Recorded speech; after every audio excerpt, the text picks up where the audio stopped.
Haleluya. Haleluya. Tuzamuri ibiganza twese turamukanye mu izina ry'Umwami Yesu Kristo. Imana iduhaye igitondo ciza kugira ngo dushobore kuba hano mu ngoro yayo, turiko turasenga, turiko turumva amajambo yayo ngo bidufashe muno rugendo turimwo, rugendo rugana mu gihugu cyo mwijuru. Amazina yanje nitwa Arno w'amahoro, sanzwe ndi umwana w'ino shengero, kandi ni jewe uno munsi Imana yashimye ko dusangira ijambo ryayo riturongora muri uno mwanya.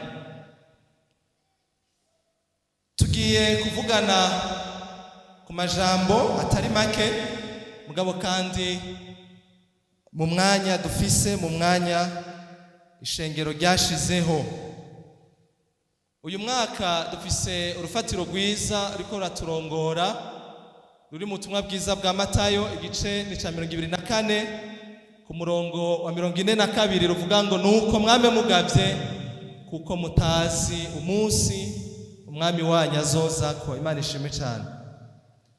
Mugabo kandi mu mwaka urangiye wa 2023 abakozi b'Imana bari bahishuriwe urundi rufatiro rutari kure cyane y'uru, urufatiro ruri muri Zaburi ya 90 ku murongo wa 12, kandi ayo niyo majambo tugiye kuvugana ko muri uno mwanya. Reka tuzingure Bibiliya zacu kuri version itahinduwe mu Kirundi, ni page y'amajana 676 niyo tugiye gusoma ayo majambo yaturongoye mu mwaka uheze. Mugabo kandi numvise muri jewe aguma garuka kenshi, ndumva ko ariyo majambo dukwiye kuganira muri kino gitondo. Zaburi ni ya 90 umurongo wa 12 havuga ngo utwigishe guharura imisi yacu, uburyo butuma dutunga imitima y'ubwenge. Imana ishime cyane. Urufatiro rw'amajambo tugiye kuvuganako ni ijambo rivuga ngo umutima w'ubwenge, abandi bavuga ngo impwemu y'ubwenge. Iri jambo umutima w'ubwenge ni jambo kubavuga Ikirundi, ni jambo ryoroshe gutahura. Mugabo kandi hariho itandukaniro hagati y'ubwenge n'ubumenyi. Ubwenge buratandukanye cyane n'ubumenyi, kuko hari abantu benshi muzi, hari abantu benshi tuzi bize amashuri menshi, baronka ubumenyi bwinshi, ariko uravye uburyo babaho, uburyo bitwara, uburyo bagenda, ushobora kubona neza ati aba bantu koko nta bwenge bafise. Baragiriye bakwe byo kwegeranya amadiploma atandukanye mu bitandukanye, bamenya ibintu byinshi, ubuhinga bwinshi, ubusesanguzi bwinshi, bashobora kudondora ibintu byinshi. Mugabo uravye ubuzima babaho, uravye ukuntu babayeho, ugasanga koko n'abantu babayeho nk'imbura bwenge. Ubwenge rero tuko turavuga muri kino gitondo, si ubwenge bufatira kuri amashuri, si ubwenge bufatira ku myaka umuntu amaze. Umuntu ashobora kubaho afise imyaka myinshi, ubwanwa igikiriza kimeze neza, ugasanga afise igihagararo ciza, imishatsi afise yera n'irabura, yitwa sebakwe akitwa sebakazana, inabakwe inabakazana. Mugabo ugasanga inyifato yiwe, ubuzima abamwo, ugasanga bigaragaza ko uwo muntu koko abaho n'imbura bwenge. Imana idufashe cyane. Rero tugomba kuvuga ku bwenge buzima, ubwenge abana b'Imana dukwiye kugira, ubwenge dukwiye gusaba Imana muri kino gitondo kugira ngo tumenye uko twifata, na cyane cyane tumenye uko duharura cyane dutunga imitima y'ubwenge, hama duharure imisi yacu. Imana ishime cyane. Aya majambo rero twasomye ni isengesho rya Mose. Mose ariko arasenga inyuma y'ibikomeye Imana yareje gukora mu ihanga ry'Isirayeli bari mu bugaragwa, kuko bari bagararije Imana. Maze Mose aravuga ngo Mana nukuri ni wewe wanura ubuhungiro bwacu kuva kera, nta wundi mutabazi twigeze tugira atari wewe. Mana twigishe guharura iminsi yacu uburyo butuma dutunga imitima y'ubwenge, kugira ngo uburake bwawe ntibuze butwameko, uburake bwawe ntibuze budukureho, ntibuze budusiribanganye, ntibuze butume twibagiranwa mu yandi mahanga. Imana dufashe cyane. Uri kurasoma muri kino gice nyene ku murongo w'10, Mose ariko arasenga, hari amajambo akomeye cyane yavuze ngo iminsi y'imyaka yacu ni imyaka 70 canye naho kubw'intege nyinshi yoshika kuri 80, yamara ivyiratwa vyayo n'ubutame n'umubabaro, kuko ishira vuba natwe tukaba tugurutse. Imana dufashe cyane. Icaha kimaze kuza mw'isi cyatumye umugambi Imana yari ifise ku mwana w'umuntu wo kubaho ibihe bidashira anezerewe uhinduka. Urupfu rurinjira, kandi uko iminsi yashishikaye kuba myinshi niko icyaha cyakomeje kuganza isi, bituma imyaka y'umuntu Imana yari yaragenye kubaho igenda iragabanuka. Uyu munsi naho uraba ngaha mu ishengero ukabaza, naho twobaza uhereye ubunyene abantu bashikana imyaka 80 tukabasaba gukiriza, sinibaza yuko hariho na 2 bya 10 twava turonka hano, ntabo tworonka. Kubera iki? Kubera icaha. Aho umusavyi Imana Mose aravuga ngo iminsi yacu yo kubaha ni imyaka 70, ngo canke kubw'intege nyinshi umuntu yonagira 80, ariko iyo yose naho woyishikana, na 90 naho woyishikana, n'ijana naho woyishikana, ngo ivyiratwa vyayo n'ubutame n'umubabaro. Imana dufashe cyane. Nakomeje kwiyumvira uyu munsi, iyo Imana iguteye iteka ukaronka ikibondo, kubera ko ubuzima bugoye bisaba ko duhangana nabwo hakiri kare tukiri bato. Umwana afise amezi 18 tumuhatira kuja kwishura, aje muri creche, imyaka 2 ja kwishuri. Hariya kwishuri nukurondera ubumenyi, nugutegura kazoza. Imana dufashe cyane. Nuguhangana n'ubuzima, nukuvuga ngo umwana amaze amezi 18, amezi 28, imyaka 2 n'igice tumuhatira aje kwishuri, aje kurondera ubuzima, kuko kwisi biragoye. Imana dufashe cyane. Agacamara imyaka hafi 20 n'irenga, ariko arirukanga arondera amadiplome, yirukanga arondera amadiplome, amadiplome akayegeranya, hama agatangura ubundi buzima bwo kurondera ubuzi. Biroroshe akazara karonse.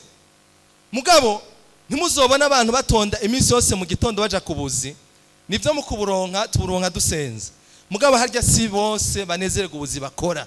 Hajya benshi abukora bidoga, bahembwa make, bafashwe nabi, bagira ibiki, abandi ugasanga akoraha, mugabo aguma aja gupasa ama interview atandukanye kugira ngo arabe ko yoronka ikirushirije ico aronka. Kubera iki? Aha mwisi tubaho n'ubutami. Imana dufashe cyane. Imana dufashe cyane.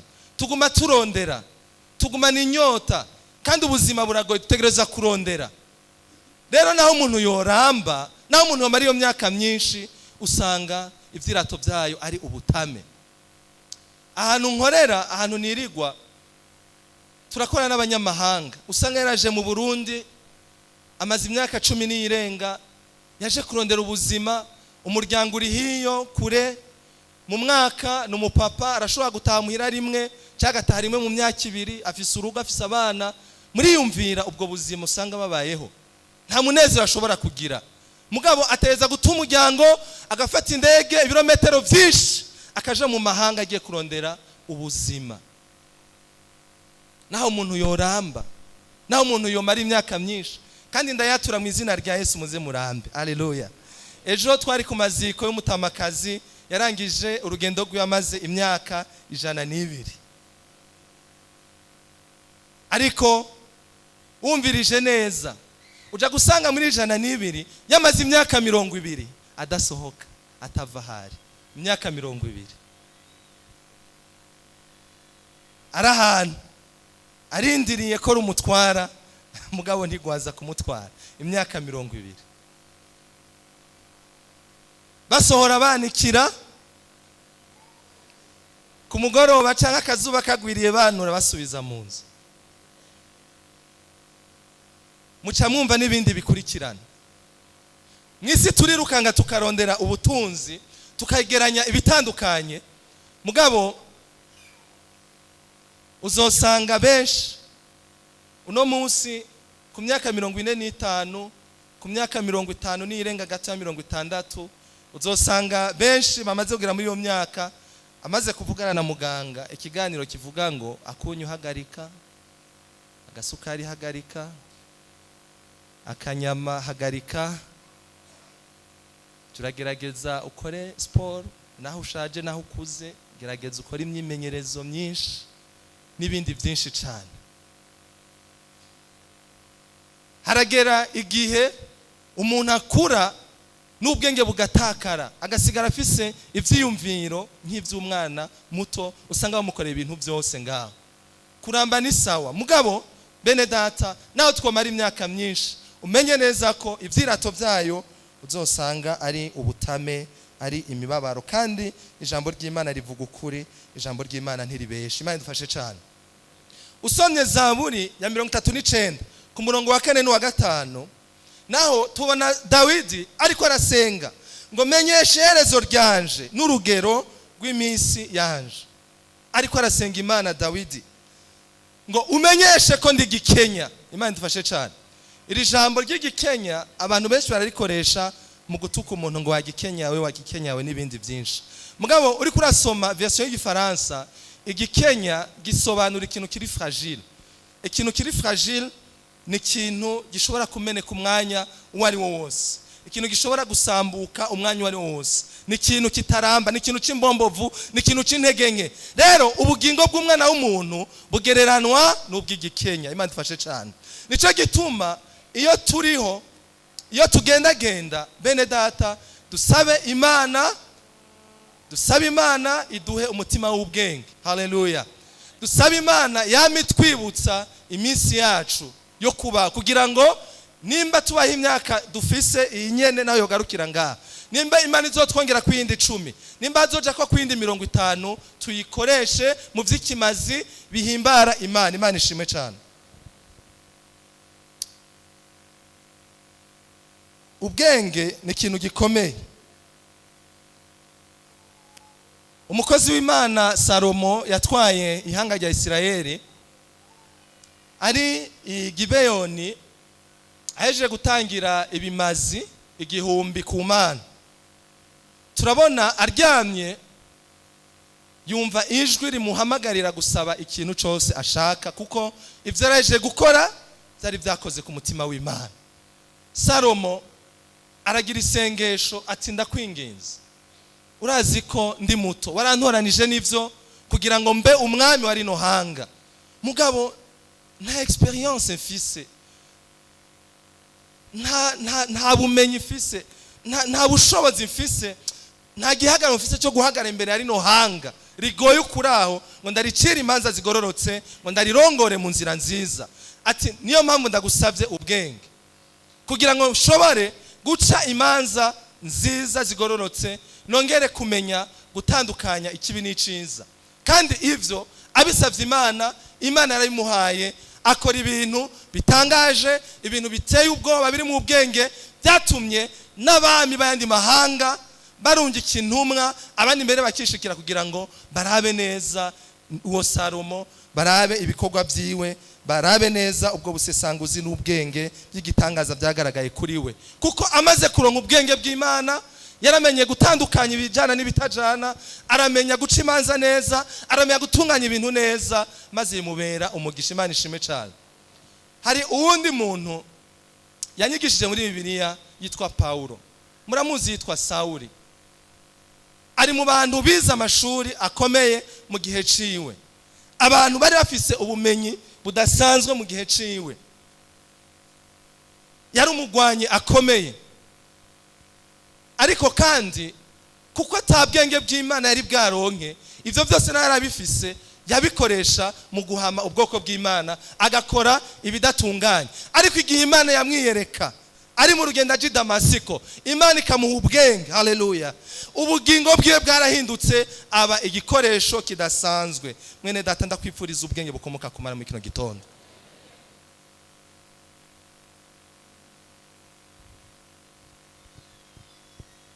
Turi mu gihe kidasanzwe, igihe c'iherezo. Uriko urasoma icete ca kabiri Paulo yandikiye Timoteyo, igice ni ca 3 ku murongo wa 2 gushika ku wa 5. Urabona Paulo ariko aradondagura ibintu Timoteyo akwiye guhereza ibitugu, akwiye kuzibukira navyo, kuko ari byo biranga igihe c'iherezo. Aradondagura ibintu bigera kuri 20 bitandukanye. Mugabo reka tuvugemwo 5. Muraja kuhasoma, ndazi ko murasomye ba Bibiliya. Imana ishimwe cyane. Aravugamwo ko mu gihe c'iherezo abantu bazoba bikunda gusa. Abantu bazoba bikunda gusa. Mwari muzi ko izi ntambara ziriko ziraba ku isi, mu bihugu bitandukanye, amahanga atera yandi n'ibindi byinshi. Kimwe mu bituma izi ntambara zibaho, mwari muzi ko hari ibihugu bya rutura usanga bicura ibigwanisho, barakoze amasitoke y'ibigwanisho ateye ubwoba, bagomba kudandaza bakinjiza amafaranga mu bigega byabo, baca bagerageza gusomborotsa intambara atandukanye, bakosha batandukanye bakagwana kugira ngo ibigwanisho byabo bisohoke binjiza amafaranga. Murumva ubwo bukunzi, ubwo kwikunda, abantu bagapfa, inganda zigatikira, mugabo kubw'akagwi k'abantu kanaka bariko baharanira inyungu zabo, kugira ngo umwimbu bimbuye, nimba ari ibigori, nimba ari ibiharage, nimba ari amasaka, nimba ari biki, kugira ngo haba amakambi y'impunzi, maze nabo babidandaze babishore bije gufasha abo bantu bari mu makambi y'impunzi. Umva ubwo bukunzi abantu bikunda. Mu bibazo dufise ahanyene mu gihugu canye mu karere, hari abantu bavuga ngo iki turacugara, kijya turacugara, kijya turacugara, twebwe iwacu bigume bimeze neza. Abandi bopfa, abandi bomererwa gute, ivyo birabaraba, twebwe iwacu bigume bimeze neza. Abantu bikunda. Hari ikindi kintu ca kabiri, ngo bakunda amahera. Uno munsi hari ubukunzi bw'amahera ku rugezo ruteye ubwoba, riko rutuma ingo zisambuka, abagore bakarenga ibigo, abagabo bakarenga ibigo, abasore abigeme bagata ubuntu, bagata agakiza, bagata inzira nziza kubera ubukunzi bw'amafaranga. Uyu munsi brochette y'ibihumbi 3 n'ifanta y'igihumbi 5 birashobora gutuma umwana w'umwigeme atakaza ubuntu.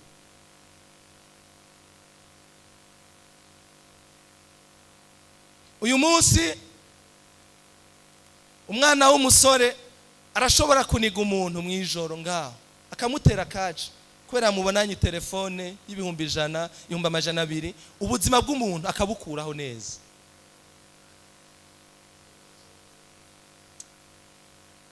Twariko turataha igihe kiraho twiyunguruza hamwe n'abandi, hanyuma twumva umuntu ntitwari tuziye mbwa twari twicaranye, aratubwira ati jewe nkeze ishuri, ati naragerageje ndaronka udufaranga ndaja kurangura urumogi, bon sishatse kuvuga iyo byari byahereye, ati hanyuma ndarushira mu gasakoshi, ati rero mpura n'umwe mu bajejwe umutekano kagoroba aramfata kuko rushobora kwagwara mu moteye, ati hanyuma urumogi rwanje rwari rufise agaciro k'imiliyoni 4,500,000, ati nabonye ko yamfashe, ndamubwira ati mze tubiheze ndaguha 500,000 undeke. Hanyuma ngo arabyanka, untegeza aho gushikana, ndamubwira ati ndaguha 700 toya, ati ndagushikana utegerezwa kuvuga iyo bikuye kandi heza kubihanira. Uwo mupapa hari ijambo ribi yavuze ryaduteye ubwoba, nabo twari kumwe.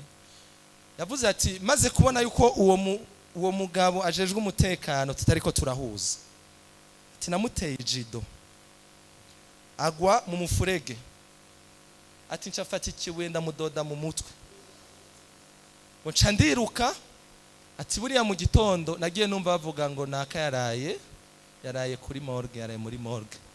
Rero asa n'utanga impanuro ngaho avuga ngo ahanura umushoferi twari kumwe ati nejo bundi ukabona mudahuje n'umupolisi ngo bishoboka ko juste umukwakwanya nkuraca umukwakwanya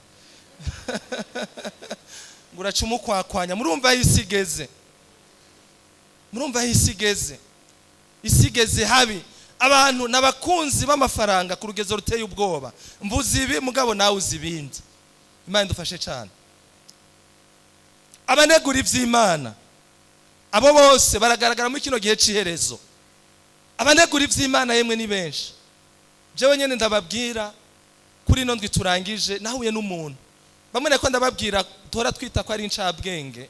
Mugabo ugiye kuraba ubuzima babaho cyangwa kumva ivyo bavuga n'ivyo bakora, ushaka kubara ati uyu muntu nta bwenge agira. Arambwira ngo Yesu wanyu, votre Jésus, c'est Jésus qui est faible. Uko nyene avuga ngo Yesu wanyu ni ikinyoma ntabaho. Ndamubwira ati kubera kuri kuravuga ivyo kuko n'umuntu w'umwubahwa. Aravuga ngo ivyo byose babazaniye n'ibinyoma. Arambwira ukuri kwiwe ico yita ukuri. Aransigurira yuko hariho Dieu la mère, Imana mama mu Kirundi. Aransigurira ibintu byinshi cyane, arama n'igitabo yanditse. Arambwira ngo kino gitabo kimaze imyaka 100. Abantu bakeneye ku sinobahamagana no kugisoba birateye ubwoba. Mugabo ukurikiranye ico gitabo uja gusanga ari umuntu yarose, niwe nyene yarose. Yararyamye indoto yagize mu mwaka uheze wa 2023 ngo nari ndyamye ngo hanyuma ngo nikanguye musanga ku kuboko kwanje kw'iburyo ngo nta kuriko ngo hanyuma ngo ndahamagara ngo Jésus Yesu inshuro ngo 3 ngo ukuboko kwanje ngo kuranka kuza ngo mugango igihe cyose navuze ngo papa ukuboko kwanje ngo kwaciye gusubiraho ngo rero ngo ni kuva ico gihe naciye ntahura ko Yesu atabaho ngo ari Jésus qui est faible. Kandi uyo yaciye aja hamwe n'abandi bavyumva kumwe barandika ibitabo ubu rero bariko baragerageza kubikwiragiza hatandukanye ivyo binyoma byabo bavyigisha. No kuvuga ngo turi mu gihe cerezo bene data. Yavuze ibintu byinshi ntabyo ntava nsubiramo kuko dufise umwanya mutoya. Mugabo abo mubirinde mubatera ibitugu abantu banegura ukuri kw'Imana n'ijambo ryayo. Ngo bakunda ibibahimbara bakabirutisha Imana. Uno munsi abantu birukanga n'inyungu zabo. Uno munsi abantu birukanga no gutera imbere kwa barurangiranwa ivy'Imana bakabishira inyuma. Mugana gomba ndakubwire ngo ivyo ukora byose, ivyo kwegeranya byose, ivyo urondera byose atamana irimwo uri kurasanzaza. Niko Imana itubwira mu ijambo ryayo. Imana dufashe cyane. Dusaba Imana iduhe guharura iminsi yacu kugira ngo dushobore gutunga imitima y'ubwenge. Imana dufashe cyane. Umusiguzi igice c'8 ku murongo w'8 haravuga ngo nta muntu ariho afise ububasha ku mpwemu ziwe ngo azigumirize kandi nta bubasha agira bwo kubuza umunsi w'urupfu. Muri izo ntambara nta kurekugwa kuriho kandi uwihaye ikibi ntikizomukiza. Ku murongo wa 12 havuga ngo naho umunyabyaha yokora ikibi ibihetangabo 100 akaramba cyane yamara ndazi ko abubaha Imana aribo bazoba amahoro abayubaha bari mu nyonga zayo. Imana idufashe cyane. Ngo nta muntu afise ububasha ku mpwemu ziwe. Turiho turagenda, turiho turafise ubuzima, turiho turafise inkomezi. Mugabo ngo nta muntu afise ububasha ku mpwemu ziwe.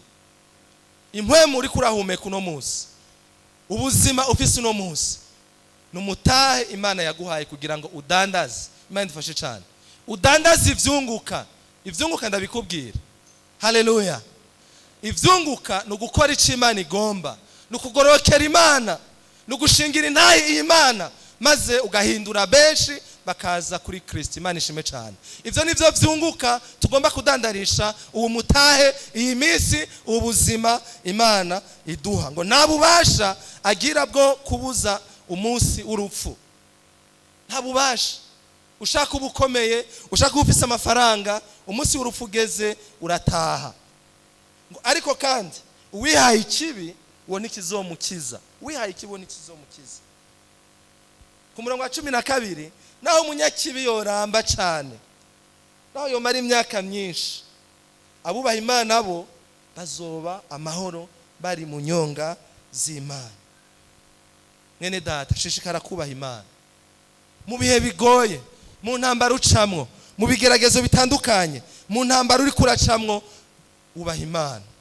Mu gihe gikwiye Imana izokugirira neza. Haleluya.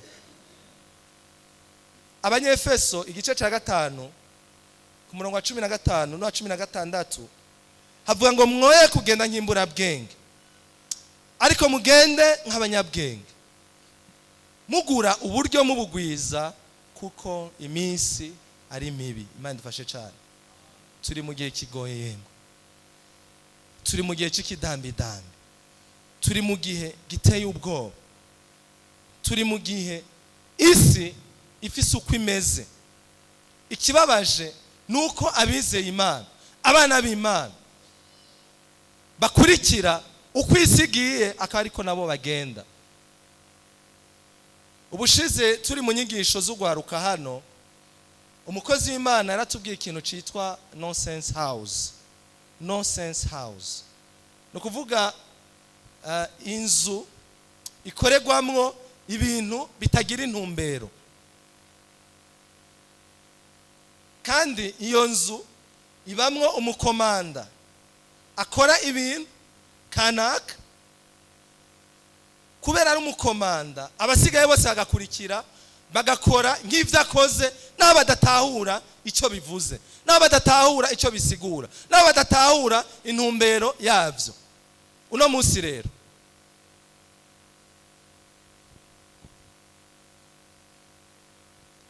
haraza impararo mu buryo butandukanye. Hari amashono atandukanye y'impuzu, amastira atandukanye. Araza umuntu ataperereje canke yiyumvire cyangwa asenga Imana kugira ngo atahure ivyo ari byo, ugasanga yifadikanije navyo, ari muri ivyo. Hariho n'abantu benshi hano turi kumwe mu ishengero, usanga bambaye amacenture yanditse ko amazina y'abapromoteur, abantu batanguje homosexualité, bideclare ubwa mbere ngaha mu ishengero. Kandi akaza ngaha akaririmba, agatazira, akagira iki, ko yabonye muri televiziyo cyangwa muri filme cyangwa mu ndirimbo kanaka umuririmbyi w'igitangaza n'iki yambaye ico kintu, nawe tinanje ntegerezwa. Uri kurakora publicité ya Satani.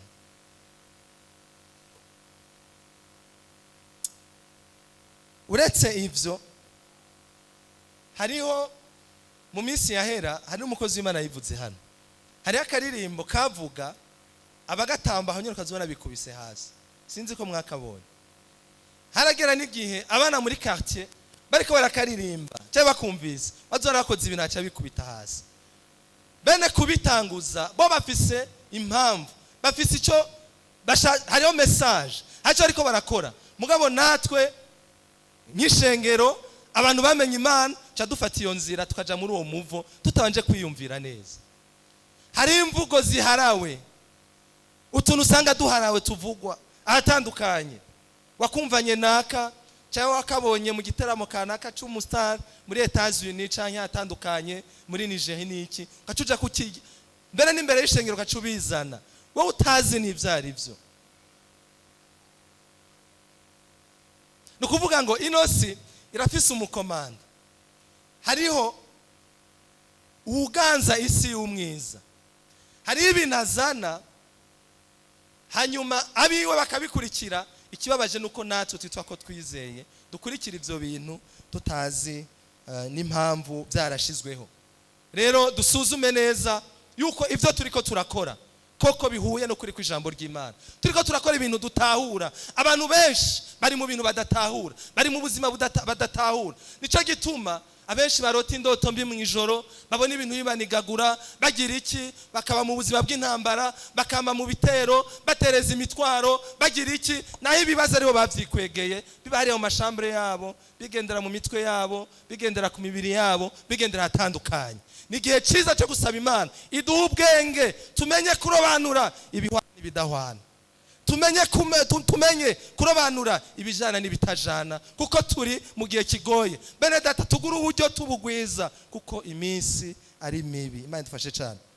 Turiko turarangiza, sabe umugwi w'amatazirano ushike hano. Ijambo ry'Imana mu Baheburayo igice ca 2 ku murongo wa 1 n'umurongo wa 2 haraduhamagarira ko dukwiye kurushiriza gose kwitwararika ivyo twumvise, kugira ngo ntidutwagwa kayombekere maze tukabivamo. Turiko turatwagwa kayombekere, ishengero ry'Imana riko riratwagwa kayombekere kutuntu duto, kutuntu tutagira ikimazi. Igihambaye uno munsi mwene data, iyumvire ati kubera iki ndiko ndakora iki, mbega iki ndiko ndakora ubu gifise ingaruki yihe mu bihe bidashira muri kazoza, ko ndi umwana w'Imana, ko nakijijwe, ibi ndiko ndakora, ibi ndimwo, ibi niyumvire, ibi ndiko ndatunganya, bifise ingaruki yihe muri kazoza kibiye bidashira. Umenye gusuzuma impwemu iri muri wewe, iri kuri gutera kwiyumvira ivyo uri kuriyumvira, iri kuri gutera gukora ivyo uri kurakora. Usuzume urabe ko ari impwemu iva ku Mana koko. Imana idufashe cyane. Mose arasenga ijambo rikomeye, ati twigishe guharura iminsi yacu, uburyo butuma dutunga imitima y'ubwenge. Ishengero ry'uno munsi rirakeneye ubwenge bene data. Abenshi bagenda nk'imbura bwenge, abenshi baravuye no mu vy'Imana, ivy'agakiza barabitaye, uno munsi bagenda nk'abandi bose. Ariko turakwiye gusaba Imana, umwe wese arigira isengesho, Imana iduhereze umutima w'ubwenge. Umuririmbyi muri kantike y'amajana 277 yaravuze ngo, mwami ubugingo bwanje ni nk'umusi, ni bugufi cyane ntiburamba, ibinezera byabwo birashira. Ati mwami udahinduka, mwami ugira neza, tugumane. Imana idufashe cyane. Ndashaka abaririmbyi baturongore muri iyo ndirimbo. Turagomba gusenga Imana, turagomba gusaba Imana iduhereze imitima y'ubwenge. Twunamika amaso yacu, ufata akanya ko kwiyumvira, wiyumvire ubugingo bwawe. Mbega warakijijwe?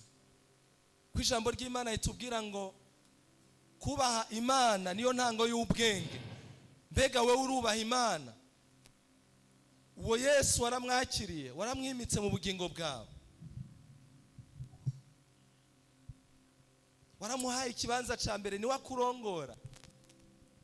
Mbega warakijijwe? Mbega ubuzima uri kuragenda ucamwo, mbega uburyo ubayeho koko uragaragaza ukwera kw'Imana? Uragenda nk'uwakijijwe, uragenda koko nk'umunyabwenge yahawe ubwenge n'Imana, akora ibigororotse, cyangwa ugenda nk'imbura bwenge?